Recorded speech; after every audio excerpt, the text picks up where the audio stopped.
Las señales de reloj operan a los flip-flops, contadores y registros de desplazamiento, igual a los utilizados en este signo musical. Las señales de reloj proveen el latido del corazón de todos los circuitos de computadora, el pulso que temporiza y controla todos los eventos en un sistema de computadora.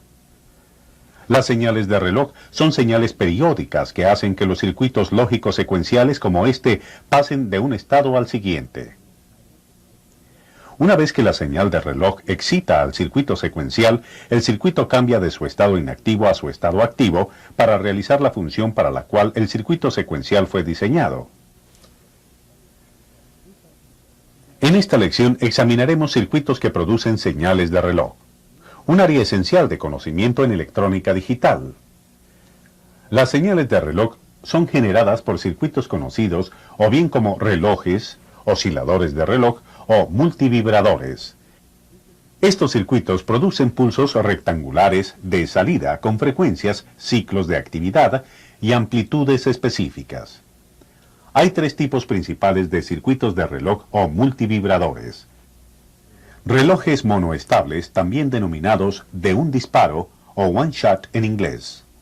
Relojes astables, también conocidos como reloj de libre oscilación, y multivibradores biestables.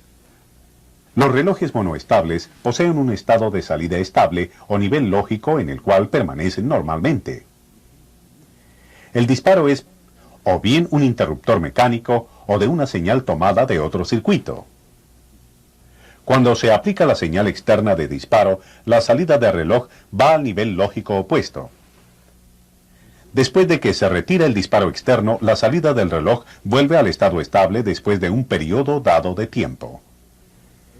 El circuito de reloj monoestable también se denomina de un disparo, porque después que se dispara, deja su estado estable por un periodo específico de tiempo y luego retorna.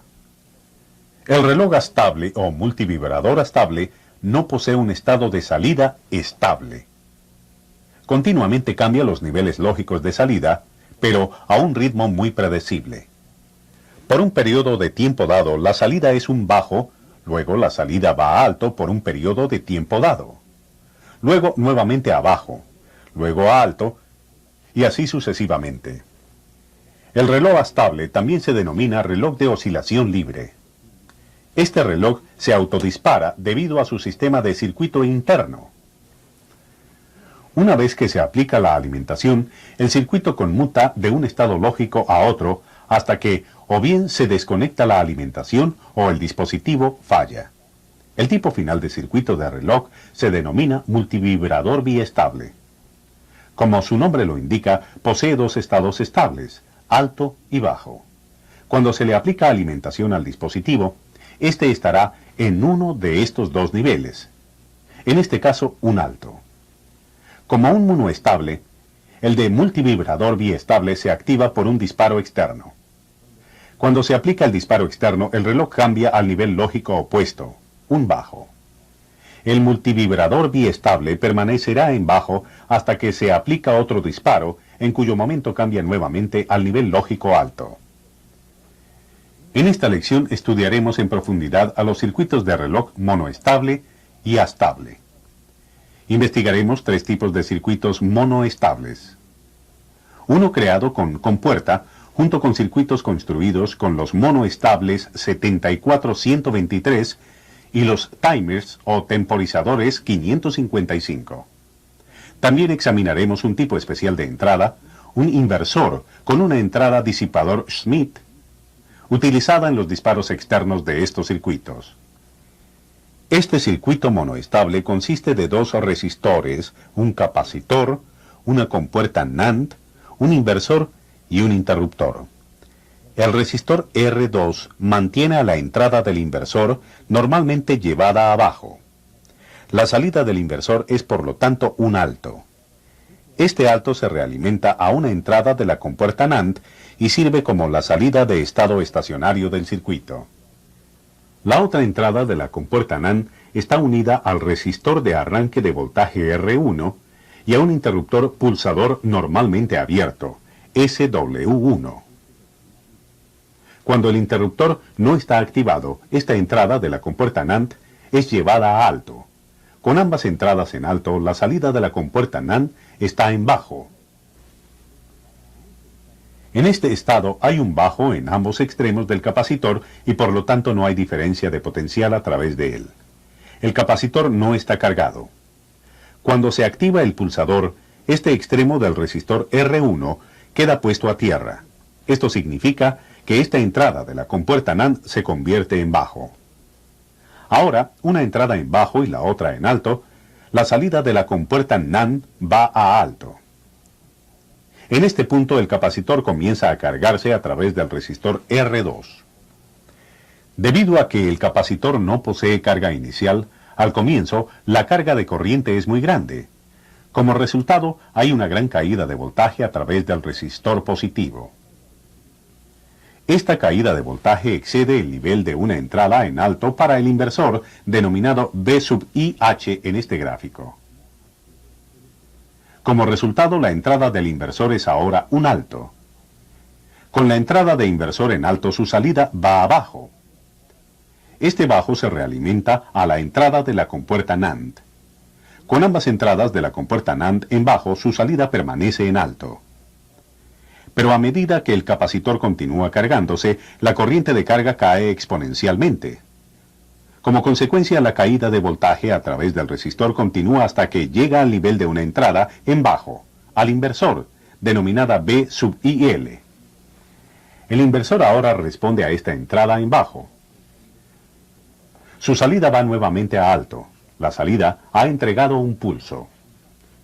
Aún el capacitor se está cargando, pero debido a que la corriente de carga es muy pequeña, la caída de voltaje a través del resistor es menor que V y L. La entrada del inversor permanece en bajo y su salida permanece en alto. Cuando se libera el pulsador, la entrada inferior de la compuerta NAND va a alto. Debido a la realimentación de la señal de salida, la entrada superior ya está en alto. Cuando ambas entradas de la compuerta NAND van a alto, la salida va abajo. Ahora el capacitor tiene un voltaje bajo en un extremo y una resistencia de tierra en el otro extremo. En efecto, esto provoca un cortocircuito a través de tierra. Como resultado, el capacitor se descarga y queda listo para otra entrada de disparo. La duración del pulso está determinada por R, por C, la constante de tiempo RC. Un circuito más preciso y flexible es el multivibrador monoestable doble redisparable 74123. El 74123 contiene dos circuitos monoestables y está disponible en un DIP de 16 terminales. Cuando examinamos uno de estos circuitos podemos ver dos salidas Q y no Q. El capacitor es externo y se conecta aquí, mientras que el resistor se conecta al terminal de conexión RC, aquí. Una vez más, el capacitor y el resistor determinarán la duración del pulso de la salida del monoestable basándose en la constante de tiempo RC. Hay una entrada de reset directo denominada no RD. Un bajo colocado en la entrada no RD del 74123 forzará a Q abajo y no Q a alto, haciendo que no RD sea una entrada activa en bajo. Finalmente hay dos entradas denominadas no A y B. No A es una entrada activa en bajo, mientras que B es una entrada activa en alto. Esto significa que, o bien, una transición alto a bajo en no A, o una transición de bajo a alto en B, dispararán al monoestable. Esto es, suponiendo que las otras entradas están en los niveles lógicos correctos. No A, B y no RD forman las entradas a una compuerta AND de 3 entradas. Cuando estas entradas están en los niveles lógicos correctos, el dispositivo funciona como monoestable. También note que ambas entradas y salidas para el monoestable 74123 son compatibles con TTL.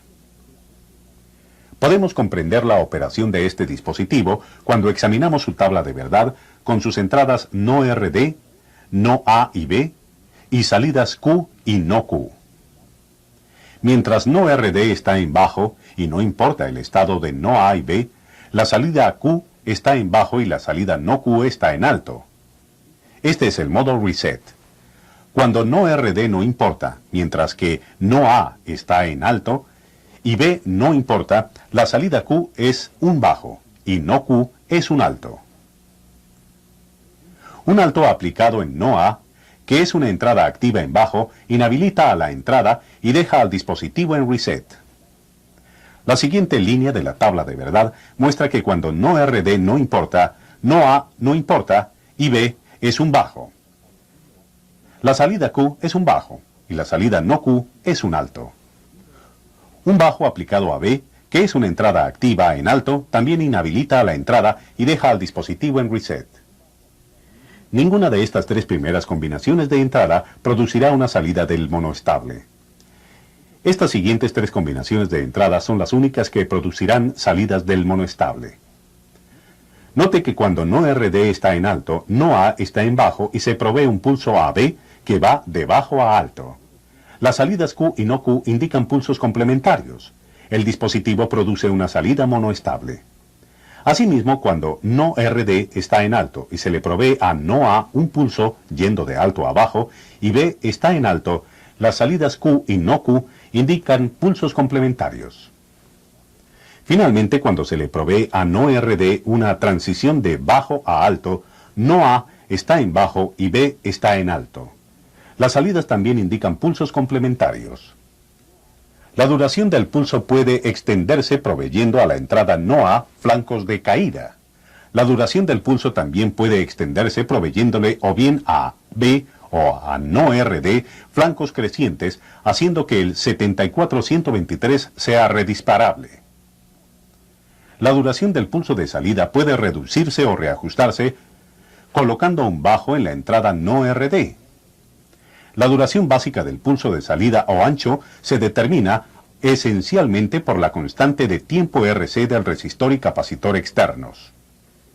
El manual para este dispositivo mostrará un gráfico como este que debe utilizarse para determinar la combinación RC cuando se necesitan duraciones de pulso entre 10 y 10.000 nanosegundos. Note que las curvas son no lineales. Este eje muestra el rango de capacidad de 1 a 1000 picofaradios. Está denominado capacitancia externa de timing, C sub EXT. Este eje se denomina ancho del pulso de salida, o TW. Los valores de este eje van de 10 a 10.000 nanosegundos. Cada curva no lineal se identifica con valores comunes de resistencia. Dada la duración de pulso que necesita un circuito, usted debe referirse al gráfico para encontrar los valores apropiados para el capacitor y el resistor. Digamos que necesitamos un pulso monoestable de 1000 nanosegundos y deseamos utilizar un valor de resistor común, por ejemplo 10K ohmios. Encontramos la explicación de 1000 nanosegundos en el lado de ancho de pulso del gráfico y seguimos la línea hasta que intercepta a la curva de 10K ohmios. En este punto bajamos al lado de C externo del gráfico para determinar la capacidad apropiada, en este caso 300 picofaradios. Ahora puede usted obtener un resistor de 10K ohmios y un capacitor de 300 picofaradios, determinar si los pulsos que dispararán al circuito serán de flanco creciente o decreciente, dibujar el diagrama del circuito y luego construirlo. El diagrama del circuito 74123 debe ser como este, cuando se utiliza un pulso yendo de alto a bajo para disparar al monoestable. Con un resistor y un capacitor cuyas tolerancias de valor sean menores a más o menos 5%, podemos asegurar que la salida está cerca de 1000 nanosegundos o un microsegundo. Por encima de 10.000 nanosegundos, las curvas de timing se vuelven lineales. La duración del pulso puede determinarse utilizando esta fórmula, también encontradas en las hojas de datos para este dispositivo. La resistencia está en K ohmios y la capacitancia en picofaradios. El ancho del pulso, TW, se expresa entonces en nanosegundos. Sin embargo, el 74123 se vuelve bastante inestable para duraciones muy largas del pulso de salida. La mayoría de los diseñadores prefieren utilizar al 74123 para anchos de pulso menores a 10.000 microsegundos o 10.000 nanosegundos. Para pulsos más largos que 10 microsegundos, el timer 555 es más apropiado. El timer 555 es un circuito integrado muy popular disponible como un mini DIP de 8 terminales. El timer 555 tiene voltaje de operación entre 5 y 15 voltios con 18 voltios como máximo. Si se lo alimenta con una fuente VCC de 5 voltios, el dispositivo es compatible con TTL. Nuevamente esto significa que los voltajes de entrada y salida se adaptan a los mínimos y máximos establecidos para los dispositivos TTL. He aquí la disposición de terminales del 555. El disparo es una entrada sensitiva de flanco de caída. Cuando se define y conecta apropiadamente a todas las otras entradas y se le suministra al disparo una señal de flanco de caída, el timer 555 produce un pulso activo en alto del terminal 3, la salida del dispositivo. Reset, descarga y umbral son las entradas que determinan la duración del tiempo durante el cual el terminal de salida está activo. Normalmente el terminal número 5 control se conecta a tierra a través de un capacitor de 0.01 microfaradio. Cuando se conecta al timer 555 en el modo monoestable, se agrega un resistor y un capacitor externo, quedando el circuito como este. Note que el reset está conectado directamente a VCC, de modo que esta entrada no está activa. El resistor externo y el capacitor externo están conectados entre tierra, umbral, descarga y VCC. Cuando se le suministra un disparo de flanco de caída al terminal 2, la salida del terminal 3 producirá un pulso de salida. Se determina el ancho del pulso para este dispositivo mediante esta fórmula que se lista en su hoja de datos. R está en K ohmios y C en microfaradios. El ancho del pulso TW será entonces determinado en microsegundos. El timer 555 está diseñado para limitar su ancho de pulso mínimo a 10 microsegundos, pero no hay límite a la duración del intervalo de salida. El límite de la duración del ancho del pulso está determinado no por la inestabilidad del dispositivo, sino por la calidad del resistor y capacitor externos elegidos para la tarea.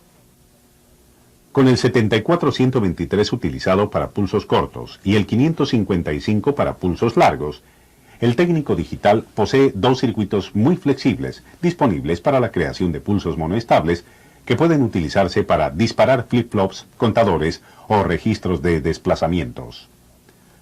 Una nota adicional.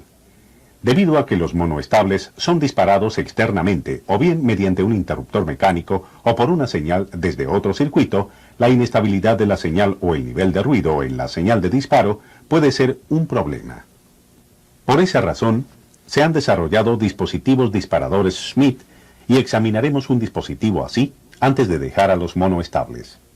Un inversor 7414 con entrada disparador Schmitt, además de limpiar a las señales de disparo. Este tipo de dispositivo puede traducir niveles de voltaje tipo analógico a niveles de voltaje alto o bajo que son compatibles con los requerimientos de entrada a TTL. Este es el símbolo lógico para este inversor Schmitt 7414. Este símbolo, similar a cualquier otro símbolo inversor, tiene además un lazo de histéresis en su centro, lo que designa que este dispositivo tiene una entrada Schmitt. Este gráfico compara la señal de entrada con la señal de salida del dispositivo. Esto representa una señal de voltaje de entrada Vin de tipo analógico irregular. Superpuesta está la señal de voltaje de salida digital Vout. Cuando el voltaje de entrada sube aproximadamente 1.7 voltios, el voltaje de salida cambia de alto a bajo. Esto se denomina umbral creciente o VT+. A medida que el voltaje de entrada se hace más positivo, la salida permanece en bajo. Cuando el voltaje de entrada cae, el voltaje de salida permanece en bajo hasta que el voltaje de entrada llega aproximadamente a 0.9 voltios. En este punto, el voltaje de salida cambia de bajo a alto. Este se denomina el umbral decreciente o VT-. Toda vez que la señal de entrada excede a VT+, la salida cae abajo y permanece allí hasta que la señal cae por debajo del valor Vt-, donde va nuevamente a alto y permanece allí hasta que la señal de entrada excede a Vt+ nuevamente. Mientras que el inversor Schmidt 7414 es un dispositivo separado, a menudo un dispositivo Schmidt equivalente se provee dentro de un circuito integrado complejo. Luego se dice que el dispositivo posee entradas Schmidt. Las entradas Schmidt se utilizan a menudo en monoestable y otros circuitos que son activados por disparos externos como interruptores de acción momentánea. El circuito astable o de oscilación libre se utiliza para hacer que un flip-flop conmute constantemente para producir la cuenta continua de un contador o para crear un registro de desplazamiento recirculante. Una vez que se le aplica la alimentación, el circuito cambiará estados hasta que se le desconecta la alimentación o el dispositivo falla. Un tipo de astable utiliza compuertas NAND conectadas de modo que se desempeñen como inversores. Este circuito depende de la demora de propagación de cada una de las compuertas NAND para operar. Utilizando compuertas NAND 74LS00, podemos ver cómo este circuito oscila con una demora de propagación de 15 nanosegundos por compuerta. Supondremos que, cuando se le aplica alimentación al circuito, la salida de la última compuerta NAND está en bajo. Con la salida del circuito en bajo, se realimenta un bajo a las entradas de la primera compuerta NAND. 15 nanosegundos después, la salida de la primera compuerta NAND va a alto. Este alto provee las entradas a la segunda compuerta NAND. 15 nanosegundos después, la salida de la segunda compuerta NAND va a bajo. Este bajo ahora provee las entradas a la última compuerta NAND y 15 nanosegundos después, las salidas de estas compuertas NAND van a alto. Este alto es la salida del circuito y se realimenta a la entrada de la compuerta NAND para comenzar el proceso nuevamente. Sumando todas las demoras de propagación, podemos ver que cada 45 nanosegundos cambiará el nivel de salida. Le lleva a este circuito astable 90 nanosegundos producir un cambio completo de salida de bajo a alto y nuevamente a bajo. La frecuencia máxima de operación puede calcularse como el inverso de 90 nanosegundos. Y entonces podemos determinar que este circuito astable está oscilando en 11.1 MHz, creando un reloj de oscilación libre de 11.1 MHz. Claramente, cualquier combinación impar de inversores producirá un reloj astable así. Note que la frecuencia de operación depende del dispositivo. Si usted construye un circuito así con un dispositivo 7400 diferente, la demora de propagación será diferente. Por ejemplo, con un dispositivo 74S00, la demora de propagación es solo de 5.0 nanosegundos por compuerta. Un dispositivo con una demora de propagación de 5.0 nanosegundos cambiará su salida una vez cada 15 nanosegundos y el ciclo completo ocurrirá en 30 nanosegundos. Utilizando la fórmula estándar podemos computar la frecuencia de salida, que es de 33 MHz. Es posible mejorar la confiabilidad de un circuito como este agregando dos resistores, denominado R1 y R2, y un capacitor C para crear un circuito de oscilación libre cuya salida ahora depende de otros componentes en vez de estar basada en las demoras de propagación de las compuertas NAND. Este circuito ahora cambia los niveles de salida debido a la constante de tiempo Tc y no a la demora de propagación. Estos circuitos poseen problemas de estabilidad. Entonces el timer 555 provee una elección mejor. El timer 555 puede conectarse de manera que se autodispare, permitiendo que se utilice el 555 como multivibrador estable. Note que ahora se utilizan dos resistores para el timing. El disparo es manejado por el voltaje a través del capacitor, con la entrada de umbral también conectada al capacitor. Este circuito produce señales de salida muy estables y predecibles. Como se encuentra en el manual, esta fórmula determina el tiempo en alto denominado TH. El valor 0.7 está determinado por la construcción interna del timer. Esta fórmula determina el tiempo en bajo T sub L. Si usted suma ambos tiempos, usted tiene el periodo total del pulso. Usted una vez más invierte el periodo del pulso. Usted puede determinar la frecuencia de operación. Finalmente, el ciclo de actividad puede determinarse encontrando la relación del tiempo en alto, dividido por el periodo total del pulso por 100. El ciclo de actividad es la cantidad de tiempo que el pulso de salida está en alto, comparado al periodo total del pulso. El ciclo de actividad se expresa siempre como un porcentaje. La utilización de esta fórmula es necesaria cuando se utiliza al 555 como un reloj de oscilación libre. Entonces, calculemos el tiempo en alto. El tiempo en bajo, el periodo de tiempo total, la frecuencia de operación y el ciclo de actividad de un circuito real. El resistor A tiene un valor de 56 K ohmios, mientras que el resistor B es 4.7 K ohmios. El capacitor de disparo tiene un valor de 10 microfaradios. Utilizando la fórmula, calculamos que el tiempo en alto será 0.7 por 10 microfaradios por 56 K ohmios más 4.7 K ohmios o 424.9 milisegundos. Para determinar el tiempo en bajo, multiplicamos el punto 7 por 10 microfaradios por 4.7 K ohmios o 32.9 milisegundos. El tiempo total puede ahora calcularse sumando el tiempo en alto y el tiempo en bajo, 424.9 más 32.9, 457.8 milisegundos. Con el tiempo total calculado, podemos ahora computar la frecuencia de operación, que es 2.184 Hz. Ahora podemos computar el ciclo de actividad dividiendo el tiempo en alto por el tiempo total y multiplicando por 100, obteniendo un ciclo de actividad de 92.8%. Después de hacer los cálculos para determinar el tiempo en alto, el tiempo en bajo, periodo de tiempo total, frecuencia de operación y ciclo de actividad, podemos ver cómo será la frecuencia de salida. El pulso permanece en alto por 424.9 milisegundos. Luego brevemente cambia a bajo por 32.9 milisegundos, continuándose de este modo hasta que se desconecta la alimentación cuando el dispositivo falla. En esta lección hemos examinado diversos circuitos que producen relojes de oscilación libre, como los construidos con compuertas NAND 74LS00 y el timer 555. Una vez que se los conecta, estos relojes cambian de estado a una frecuencia regular. También hemos examinado circuitos que producen señales monoestables, como los que se construyen con compuertas,